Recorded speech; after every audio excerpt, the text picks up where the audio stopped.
बिस्मिल्लाहिर्रहमानिर्रहीम। अस्सलाम वालेकुम नादरीन, आप यूट्यूब चैनल देख रहे हैं। मैं इमरान ख़ान हूँ। नादरीन, ये जो पाकिस्तान तहरीक इंसाफ के अंदर एक अजीब सी कैफियत पैदा हो गई है ना, इस पर छोटा सा एक एनालिसिस भी मैं आपके सामने रखता हूँ और जो ख़बरें हैं वो भी आपको बताता हूँ। इमरान खान साहब का केस भी लगा हुआ था आज इस्लामाबाद हाई कोर्ट में, बल्कि दोनों केसेस उनके लगे हुए थे।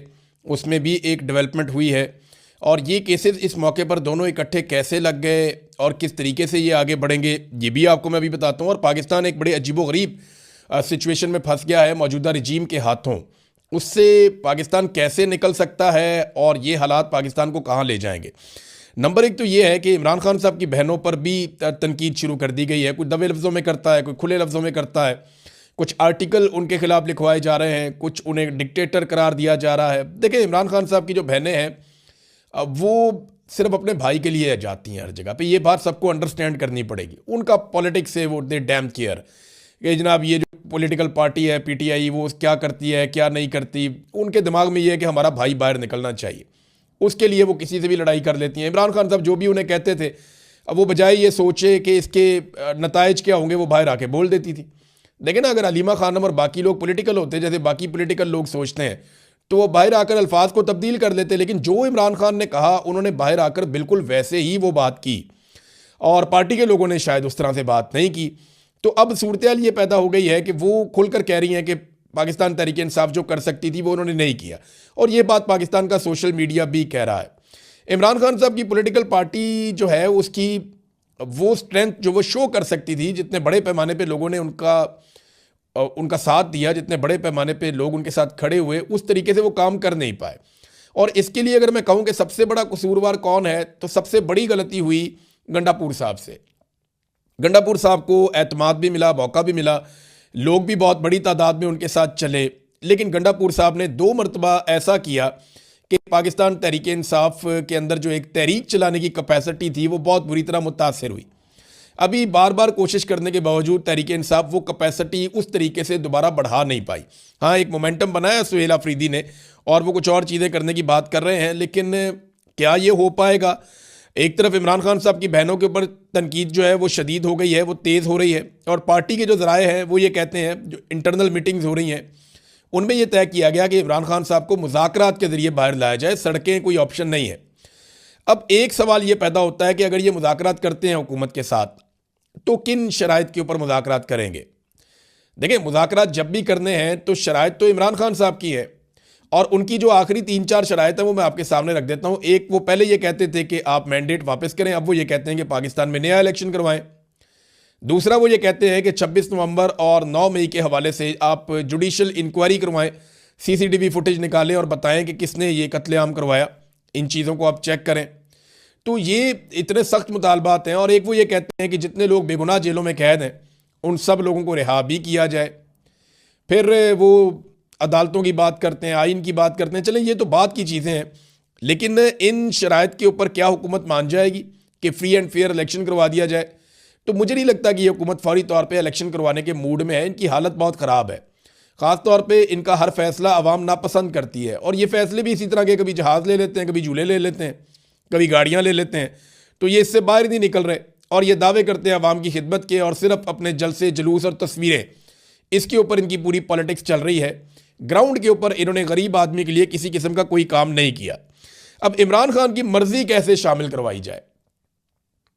देखें ना, अगर पाकिस्तान तहरीक इंसाफ बातचीत करती है हुकूमत के साथ तो इमरान खान की मर्जी शामिल करवानी पड़ेगी ना। इमरान खान को कुछ मिलेगा तो इमरान खान साहब कुछ देंगे ना। इमरान खान साहब को क्या मिल सकता है? देखें, जेल से बाहर आने के लिए इमरान खान साहब क्या कुर्बान कर सकते हैं? क्या वो इस हुकूमत को तस्लीम कर सकते हैं अगले 3 सालों के लिए कि यह हुकूमत रहे? तो इसका जवाब है कि ये तो मुझे तो समझ नहीं आ रही कि इमरान खान साहब ये कबूल करेंगे। करना होता वो पहले कर लेते। दूसरी बात यह है कि इमरान खान साहब नए इलेक्शन के मुतालबे से दस्तबरदार हो जाएंगे, ये भी मुश्किल लगता है। क्या इमरान खान साहब अपना सख्त मौक़िफ़ जो है वो उससे पीछे हट जाएंगे? हाँ, ये मुझे लगता है कि इमरान खान साहब अपने मौक़िफ़ में कुछ हद तक नरमी ला सकते हैं और कुछ अपने आप को एक लिमिट में ले जा सकते हैं कि ठीक है, मैं इससे आगे नहीं जाता और तुम भी इससे आगे मत जाना। तो ये तो अच्छी बात है। अगर इस्टेब्लिशमेंट भी अपने आप को बांध ले और वो ये कहे जी ठीक है हम अपनी हदूद के अंदर जा रहे हैं, तो सियासतदान भी अपनी हदूद के अंदर चले जाएं, ये अच्छी बात है। लेकिन इस वक्त हुकूमत के पास इमरान खान को देने के लिए क्या है? ये है बड़ा सवाल। और जो लोग मुज़ाकरात करना चाहते हैं हुकूमत के साथ, वो इमरान खान को हुकूमत से क्या लेकर दे सकते हैं, ये है दूसरा सवाल। सुहेल अफरीदी साहब जो है ना, वो अच्छा सिस्टम ये बात समझता है कि ख़तरा अब उन्हें पाकिस्तान तहरीक इंसाफ से नहीं है, ख़तरा उन्हें अब इमरान खान की फैमिली से, या सुहेल अफरीदी को वो कुछ हद तक ख़तरा समझते हैं, लेकिन उन्हें काफ़ी हद तक डिसक्रेडिट करने में कामयाब रही है एस्टेब्लिशमेंट। ख़ासतौर पे जो गंडापुर साहब ने पूरा एक एपिसोड चलाया, और उसके बाद जिस तरह से सुहेल अफरीदी साहब इस्लामाबाद के अंदर बंद हो गए जब इमरान खान साहब का इशू उठा, और रहती सही कसर जो है वो अभी बैरिस्टर गौर ने कह दिया कि सुहेल अफरीदी हर चीज़ में ऑन बोर्ड थे और वो भी कॉन्फ्रेंस कॉल के अंदर शामिल थे जो अलीमा खानम सुन रही थी, तो उसे तासुर ये गया कि जैसे सारी चीज़ों में वो शामिल है, तो उन्हें डिसक्रेडिट करने की कोशिश की जा रही है। देखिए सुहेल अफरीदी के पास अब बचा क्या है। इमरान खान साहब का जो आखिरी उनके लिए पैगाम था सुहेल अफरीदी के लिए, वो ये था कि स्ट्रीट मूवमेंट की तैयारी करो। उसके बाद इमरान खान साहब ने उन्हें कोई पैगाम नहीं दिया, और स्ट्रीट मूवमेंट की तैयारी अभी तक तो सिफर है। हाँ, ये कि मोमेंटम बनाया, जलसे जुलूस किए उन्होंने, वो तो इमरान खान का नाम लेकर आप जहाँ भी पाकिस्तान में जाएंगे, जो भी वज़ीर आला होगा वहाँ लोग निकल आएंगे, लेकिन स्ट्रीट मूवमेंट के लिए जो टेक्निकल तैयारियां हैं वो अभी तक नहीं की। और अब वो कहते हैं जी वो एक तैयारी करने जा रहे हैं, उसके लिए भी उन्हें काफ़ी रुकावटों का सामना करना पड़ेगा। देखिए सुहेल अफरीदी को ये देखना पड़ेगा कि ये जो पुराने तजर्बाकार सियासतदान हैं, ये उनको अपनी तरह का बना लेंगे थोड़े अरसे में, और उनका इमेज भी इनकी तरह का ही बन जाएगा। अब उन्होंने ये सोचना है कि वो इमरान खान के नज़रिए के मुताबिक पब्लिक के साथ खड़े होंगे, या एस्टेब्लिशमेंट के नज़रिए के मुताबिक अपने पुराने और तजर्बाकार सियासतदान साथियों के साथ खड़े होंगे, या इसके बीच में कोई बैलेंस क्रिएट करने की कोशिश करेंगे। ये आपको आहिस्ता आहिस्ता साथ साथ पता चलता जाएगा। अब आ जाए इमरान खान साहब के केसेस की तरफ, तो एक केस जो लगा हुआ था हाई कोर्ट में अलकादर यूनिवर्सिटी वाला, उसमें 11 मार्च की तारीख दे दी गई। अब देखिए कितनी लंबी तारीख दी है, ज़रा इसका टाइमलाइन तो चेक करें ना, ये केसेस कब से इमरान खान साहब ने दायर किए हुए हैं और कितनी लंबी लंबी तारीखें दी जाती हैं। ये देखें जनाब, ये इमरान खान साहब के खिलाफ जो फैसला है वो आया था 17 जनवरी को पिछले साल, और उसके बाद 15 मई को जनाब मुकर्रर किया गया अपील के लिए, फिर जनाब नोटिस कर दिए गए, फिर 5 जून को नैब ने मज़ीद वक़्त मांग लिया, फिर 11 जून को जो बेंच था वो दस्तयाब ही नहीं था, फिर 26 जून को नैब के नए प्रोसिक्यूटर ने 4 हफ्ते का वक़्त मांग लिया था, फिर 26 सितंबर तक ये केस नहीं लगा, फिर प्रोसिक्यूटर की तबीयत ख़राब हो गई, फिर 16 अक्टूबर को बेंच ही दस्तयाब नहीं था कि जनाब केस नहीं लग सकता अब, फिर 4 नवंबर को बुशरा बीबी ने दरख्वास्त दायर की, वो आज तक लगी नहीं, फिर 14 फरवरी को इन्होंने कहा जी कि जल्द समाअत हमारी की जाए, दरख्वास्त दायर की गई, और जनाब ये आज के दिन के लिए मुकर्रर थी, और अब 11 मार्च दोबारा दे दी गई है। और दूसरा जो मामला है उसके अंदर एतराज़ात लगा दिए गए हाई कोर्ट में रजिस्ट्रार की। एतराज़ क्या है जी, ये ज़ेर ज़बर की गलती है, ये नुक्ता यहाँ क्यों नहीं लगा, ये चीज़ यहाँ क्यों नहीं लिखी, ये ऊपर आपने फ्लैग क्यों नहीं लगाए हुए, तो बड़े अजीबोगरीब किस्म के एतराज़ात लगा दिए गए जो नॉर्मली इस किस्म के केसेस में नहीं लगाए जाते। इसके ऊपर बात भी हुई अदालत के अंदर, लेकिन जज साहब जो वहाँ पे थे उन्होंने कहा नहीं जी आप इसको दूर कर लें, एक हफ्ते का टाइम मेरे ख्याल में वहाँ पे भी दे दिया है। तो ये सिर्फ ट्रक की बत्ती है और कुछ नहीं है जो बज़ाहिर मुझे दिखाई देता है। इन केसेस में ऐसे इमरान खान साहब को छोड़ दिया जाएगा, मुझे नहीं लगता। मुझे ये लगता है कि शायद ये एक उम्मीद पैदा कर देते हैं, जब भी कभी कोई तहरीक चलने वाली होती है या पाकिस्तान तहरीक इंसाफ कोई मोमेंटम अवामी बनाने की कोशिश करती है, तो ये एक उम्मीद पैदा करते हैं, कभी मुज़ाकरात शुरू कर देते हैं, कभी ये अदालतों के अंदर थोड़ा सा हिलजुल पैदा कर देते हैं ताकि अगर कोई तहरीक चलनी है तो वो तहरीक ना चल पाए। ये ऐसा दिखाई देता है। यास्मीन राशिद साहिबा ने एक ख़त लिखा चीफ जस्टिस ऑफ पाकिस्तान को, और उन्होंने बहुत सारे हक़ाइक़ बताए। उन्होंने कहा जी जब नवाज शरीफ जेल में बीमार हुए तो हम उन्हें अस्पताल लेकर आए थे, और हमने नवाज शरीफ को ये ऑफ़र किया था कि वो अपने पसंदीदा डॉक्टरों के नाम बताएं, हम उनसे मियाँ नवाज शरीफ साहब का इलाज करवाएंगे। फिर जो डॉक्टर अदनान थे वो हर वक्त मियाँ साहब के साथ रहते थे। फिर फैमिली को भी फ्री एक्सेस दी गई थी, मियाँ साहब को हर तरह से फैसिलिटेट किया गया था, लगातार उनकी मुलाकातें चल रही थी। फिर डॉक्टर अदनान डॉक्टर्स की तमाम बोर्ड मीटिंग्स के अंदर भी बैठते थे जो नवाज शरीफ के अपने डॉक्टर थे। तो यास्मीन राशिद साहिबा ने काफ़ी सूरत हाल बता के शर्म दिलाने की कोशिश की अदालत को। चीफ जस्टिस ऑफ पाकिस्तान को उन्होंने एक ख़त लिखा। देखना यह है कि अदालत जागती है या नहीं जागती, क्योंकि इमरान खान के साथ तो सरीहन एक ज़्यादती हो रही है और लगातार वो ज़्यादती उनके साथ करते चले जा रहे हैं। नाज़रीन, एक और ख़बर है, ये बरतानिया से आई है। बरतानिया के पार्लियामेंटेरियंस ने पाकिस्तान को जो एड दी जाती है, जो इमदाद दी जाती है, उसके हवाले से आवाज़ उठा दी है कि जो पाकिस्तान को इमदाद दी जाती है उसको मशरूत किया जाए, उस पर नज़रसानी की जाए कि पाकिस्तान में जमहूरियत और इंसानी हकूक़ की पामालियाँ हो रही हैं और उनका खात्मा यकीनी बनाया जाए, और उसके साथ इसको मशरूत किया जाए। बरतानवी वज़ीर जो है उन्होंने कहा कि हम ये वादे करते हैं कि पाकिस्तान को अपने मुल्क में बुनियादी इंसानी आज़ादी को इज़्ज़त देना होगी, फेयर ट्रायल का हक़ देना होगा, मेडिकल ट्रीटमेंट देना होगी, जैसे ये हर इंसान का हक़ है वैसे ही ये इमरान खान का भी हक़ है। ह्यूमन राइट्स आइन और बैनुल-अक़वामी क़वानीन का एहतराम होना चाहिए। ये बरतानिया की पार्लियामान के अंदर आवाज़ उठ रही है। फिर इमरान खान को इसलिए जेल में डाला गया है क्योंकि वो इलेक्शन जीत गए थे और अभी भी वो इलेक्शन जीत सकते हैं। जमहूरियत इसी सूरत में मुस्तहकम होगी जब वहाँ पे नए इंतखाबात होंगे। तो नए इंतखाबात का एक मुतालबा भी वहाँ से सामने आया। फिर एक और मुतालबा सामने आया कि बरतानवी हुकूमत को इमरान खान और उनके बेटों कासिम और सलमान के दरमियान मुलाकात में सहूलतकारी के लिए अपना किरदार ज़रूर अदा करना चाहिए। तो नाज़रीन, ये है सूरत हाल। इमरान खान की बहन ने कहा, हलीमा खानम ने, कि जिस तरह से इमरान खान साहब की आंख ख़राब हुई है, बहुत सारे डॉक्टरों ने हमसे रब्ता किया है और उन्होंने हमें बताया कि इसकी एक वजह यह भी हो सकती है कि इमरान खान साहब को स्लो पॉइजनिंग की जा रही है, यानी उनको रफ्ता रफ्ता जहर दिया जा रहा है। इसलिए अब हम इमरान खान का ज़ाती मुआलिज और फैमिली की मौजूदगी में एक काबिल ज़िक्र अस्पताल जो है शिफा इंटरनेशनल अस्पताल, वहाँ से मुकम्मल मुआयना करवाना चाहते हैं। ये जनाब इमरान खान साहब की फैमिली की दरख्वास्त है जिसके ऊपर बिल्कुल अमल दरामद नहीं किया जा रहा, इसको सुना नहीं जा रहा। अब नाज़रीन आ जाए पाकिस्तान की एक और जो इकनॉमिक सूरत हाल है उसके ऊपर एक बड़ी अलार्मिंग चीज़ सामने आई है और IMF ने एक मुतालबा भी किया है। IMF ने यह मुतालबा किया है कि UAE से जो पाकिस्तान ने $2 अरब लिए हुए हैं, कर्जा लेकर रखा हुआ है अपने कौमी ख़जाने में, उसको कम से कम 1 साल के लिए रोल ओवर करवाया जाए और वो कर्जा कम से कम 1 साल तक UAE को पाकिस्तान वापस ना करे। और ये जो वफद है इन्होंने बताया जी कि ये जायज़ा वफद है।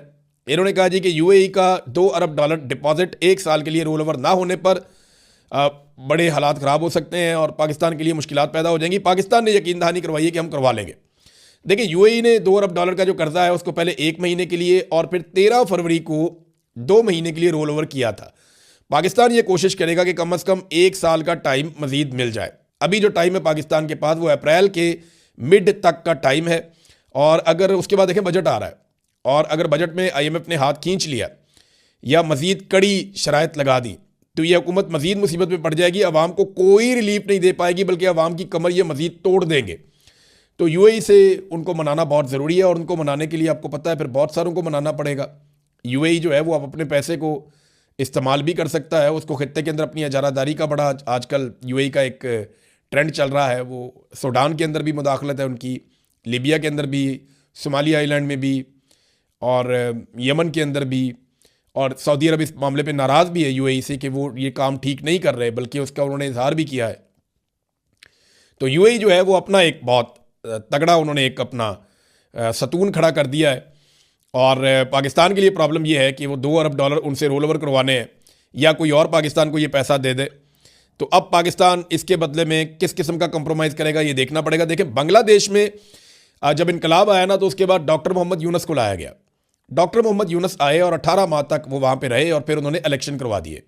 अब एक नई हुकूमत बन चुकी है, लेकिन इन 18 महीनों में डॉक्टर मोहम्मद यूनुस ने जो मेहनत की उसके नतीजे में बांग्लादेश के जो ज़र मुबादला के ज़खायर हैं, जो कौमी ख़जाना है उनका, उसमें $9.5 अरब का इजाफा हुआ, यानी 50% इजाफा उन्होंने 18 महीनों में कर दिया। ये काबिल लोग। देखिए, पहले हसीना वाजिद थी, मिलिट्री एस्टेब्लिशमेंट थी। जैसे ही बांग्लादेश की जान छूटी वहाँ की घटिया मिलिट्री एस्टेब्लिशमेंट और हसीना वाजिद से, तो क्या हुआ, वहाँ $9.5 अरब के 50% उनके ज़र मुबादला के ज़खायर बढ़ गए। और पाकिस्तान में क्या हुआ, घटते ही गए। जो इमरान खान साहब ने $16 अरब पे छोड़े थे वो इन्होंने हालत ये कर दी है कि $12 अरब तो इस वक्त दोस्त ममालिक के पड़े हुए हैं और बहुत थोड़े से पैसे पाकिस्तान के अपने हैं और ये रोल ओवर के लिए मिन्नतें और तरले करते जा रहे हैं। वर्ल्ड बैंक के जो आदाद शुमार है ना, देखिए वर्ल्ड बैंक का भी तो एक मेयार है ना गुरबत का। तो वर्ल्ड बैंक का जो मेयार है, अगर उसके मुताबिक आप ये देखें कि पाकिस्तान में कितने लोग गुरबत की लकीर से नीचे ज़िंदगी गुजार रहे हैं, तो आप हैरान हो जाएंगे। लगभग आधे से ज़्यादा लोग, यानी कुछ इकोनॉमिस्ट तो ये कहते हैं कि 60% पाकिस्तानी गुरबत की लकीर से नीचे ज़िंदगी गुजार रहे हैं। अगर आप वर्ल्ड बैंक के बनाए हुए मेयार के मुताबिक देखें तो 60% पाकिस्तानी गुरबत की लकीर से नीचे जा चुके हैं। नाज़रीन, जहाज़ वाली जो कहानी है जो बड़ी सुबकी का बायस बनी पंजाब हुकूमत के लिए, मिनिस्टर ने बहुत झूठ बोला, तो बिलाखिर इंफॉर्मेशन मिनिस्टर ने काफ़ी झूठ बोलने के बाद सच बोल दिया और ये करार दे दिया कि जहाज़ मरियम नवाज़ का है और साथ ही ताना दे दिया बिलावल को कि अगर बिलावल सिंध हुकूमत के जहाज़ में इधर उधर फिर सकता है तो फिर मरियम नवाज या पंजाब हुकूमत जहाज़ क्यों नहीं ले सकती, तो मरियम की भी मर्जी है। देखें, अब ये तो बिलावल के साथ भी ज्यादती है। अगर मरियम नवाज की बेटी है तो बिलावल आसिफ जरदारी का बेटा है, तो फिर बिलावल को भी गल्फ स्ट्रीम का जहाज़ लेना चाहिए, उसे भी इसी तरह का एक लग्जरी जहाज़ चाहिए। वैसे इंडिया के किसी वज़ीर आला के पास या हुक्मरान के पास गल्फ स्ट्रीम का जहाज़ नहीं है, हालांकि पाकिस्तान से बहुत बड़ी इकॉनमी है वो, लेकिन उनके हुक्मरान इतने अय्याश नहीं है जितने पाकिस्तान के हुक्मरान अय्याश हैं। नाज़रीन, मोदी का जो दौरा है उस पर थोड़ी सी बात कर लेते हैं हम जाते जाते, क्योंकि ईरान के ऊपर अटैक बहुत करीब आता जा रहा है। जिनेवा के अंदर जो मुज़ाकरात हुए हैं उसके बावजूद धमकियां अमेरिका की जारी हैं, वो फुल दबाव ईरान के ऊपर डाल रहे हैं कि बहुत बड़ी जंग आप पे मुसल्लत कर दी जाएगी और ईरान में रजीम तब्दील कर दिया जाएगा। ईरान जंग से अवॉइड करना चाहता है, लेकिन जंग उसके ऊपर मुसल्लत हो चुकी है ऑलमोस्ट। या तो उन्हें अमेरिका की सारी शराइत माननी पड़ेंगी या फिर उन्हें जंग के लिए तैयार रहना पड़ेगा। अब नरेंद्र मोदी ने दौरा किया है इजराइल का, और इतने पुरजोश हैं नरेंद्र मोदी के, उन्होंने कोई 1 दर्जन ट्वीट कर दिए इस दौरे को लेकर, बार बार ट्वीट।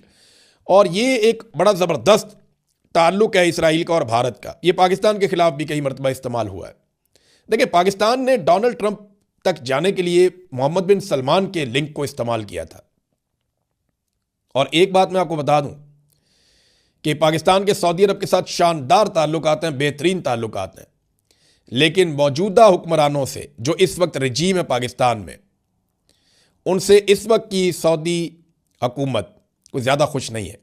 ये मैं आपको आज कह रहा हूं ना, ये मुस्तकबिल में साबित हो जाएगा। आप सबको बहुत अजीब लगेगा, लेकिन आप पिछले चंद दौरे उठाकर देख लें, आपको कुछ चीज़ नज़र आएगी।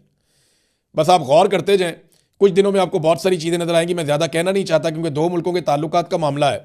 तो पाकिस्तान और सऊदी अरब के ताल्लुकात तो शानदार हैं, वो हमेशा रहेंगे, लेकिन इस वक्त के सऊदी हुक्मरान, पाकिस्तान के मौजूदा हुक्मरान जिनमें एस्टेब्लिशमेंट भी शामिल है, उनसे कुछ ज़्यादा खुश नहीं है और वहाँ पे एक सर्द मोहरी देखने में आ रही है।